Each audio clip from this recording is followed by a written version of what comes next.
Several weeks ago, I met with another parent and members of the post board. I was hesitant to agree to this meeting. Deep down, I already felt that I would once again be subjected to gaslighting and narrative twisting. But one of the board members reached out to me personally and made it seem as though they were genuinely interested in hearing what happened to me, in my own words. Despite my hesitation, I agreed. I want to be clear about something. I did not want this meeting. I felt that everything I had already done, the documentation they had, the letters sent, the information I shared, was more than sufficient for the board to conduct their own investigation. I did not believe I needed to continue engaging with Post at all. There were 3 board members present. One of them has personal ties to Barbara Abernathy, and that was very apparent. At the start of the meeting, it appeared as though they were genuinely concerned and open to hearing our experiences. But very early on, that tone shifted. I began to feel uncomfortable, then increasingly distressed. It felt as though every part of my experience was being questioned, excused, or minimized.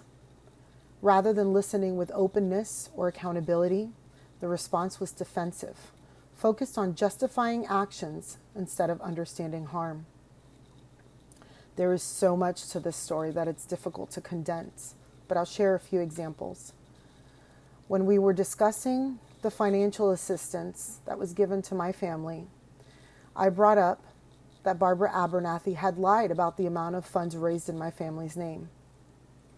In the case of another family, it was not a direct lie, but a prolonged pattern of avoidance and deflection.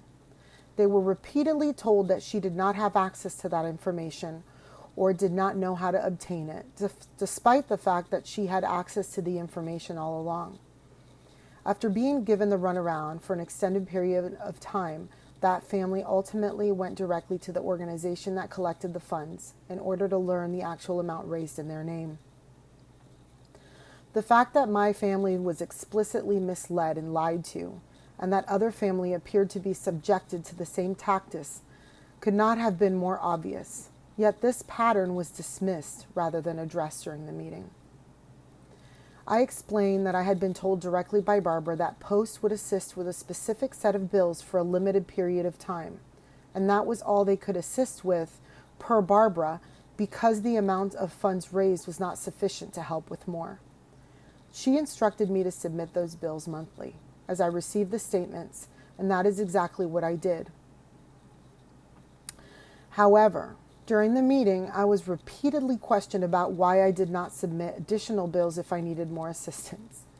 I explained more than once that this is not how legitimate organizations operate. Families are given clear parameters regarding what will be covered, and assistance is provided based on those agreed upon terms. You do not arbitrarily submit additional bills at will. Despite this, the narrative was repeatedly pushed that the lack of further assistance was due to my failure to submit more bills, a claim that is both unreasonable and directly contradicts what I was explicitly told.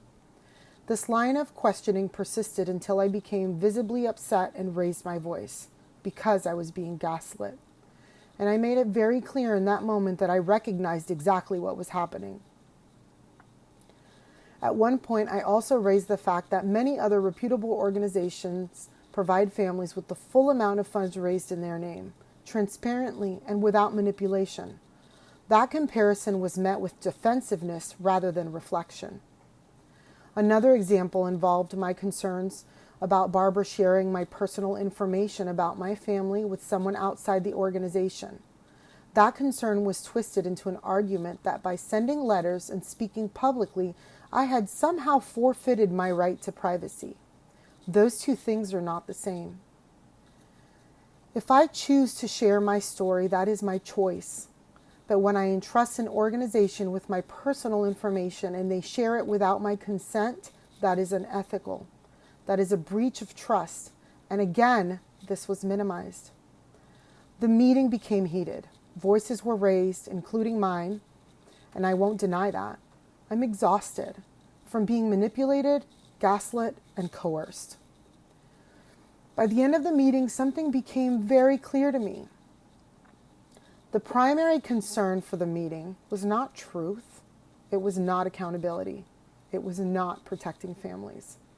What they cared about was me taking down the videos and content I had shared about my experience, and they wanted me to stop sending letters. When I refused to take down my content, the tone of the meeting changed entirely. That was the moment I understood the meeting was never about getting to the bottom of what happened. It was about damage control. It was about preventing the truth from reaching more people. The impact of the truth is significant, and that impact is uncomfortable. But real change only happens when the impact is undeniable. Accountability only happens when people are willing to sit in that discomfort. And I do not believe they are willing to do that. One board member made a comment that deeply affected me. While attempting to apologize, they said that what happened to our families was unavoidable, comparing it to our children getting cancer. That comparison was deeply disturbing. Our children getting cancer was not a choice. What happened to my family and others was the result of choices. Someone chose to act in ways that caused harm.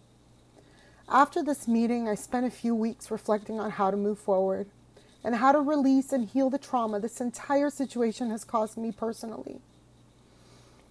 The betrayal, the manipulation, and the realization that I was used in such a malicious way had a profound impact on my emotional and mental well-being.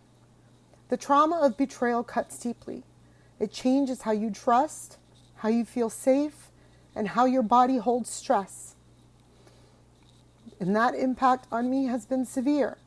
That is why I established a no-contact boundary following the meeting, except through written communication. I needed to protect myself.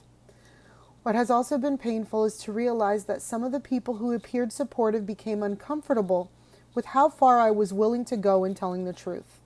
And I've learned something through all of this. Most people don't care about what happens to others. They care about how things affect them or how they look publicly.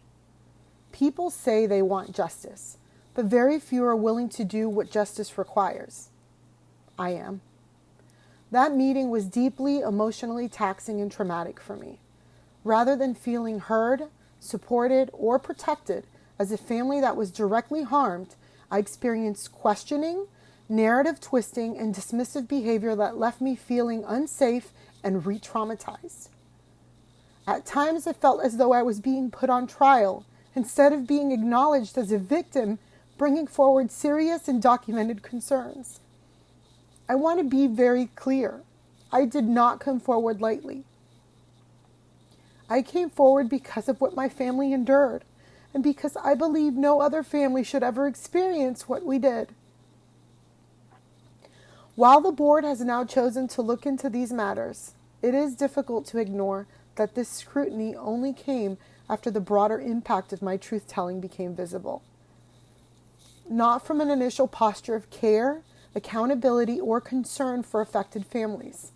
This meeting was not neutral. They walked into that meeting with bias and anger towards me because of my efforts to tell the truth.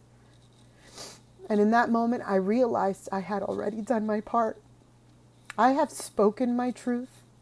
I have opened the door for others to come forward if they choose. I have opened the door for investigations to begin.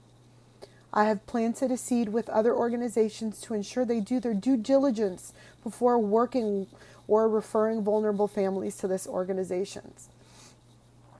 I was not willing to pretend that nothing happened, and I will not be silenced. Posting my story publicly and sending letters to medical professionals, nonprofits, and donors was necessary. Real change does not happen quietly. The impact has to be powerful enough that it cannot be ignored, dismissed, or explained away.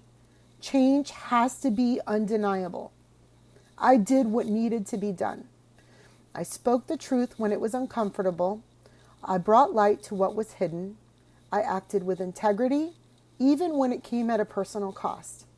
I am at peace with my decision to come forward.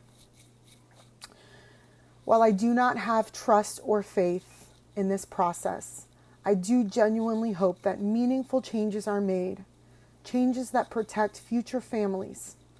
I know firsthand that there are organizations that truly care, that act ethically, and support families with compassion and transparency during the most devastating moments of their lives. I have also taken the necessary steps to protect myself and my family.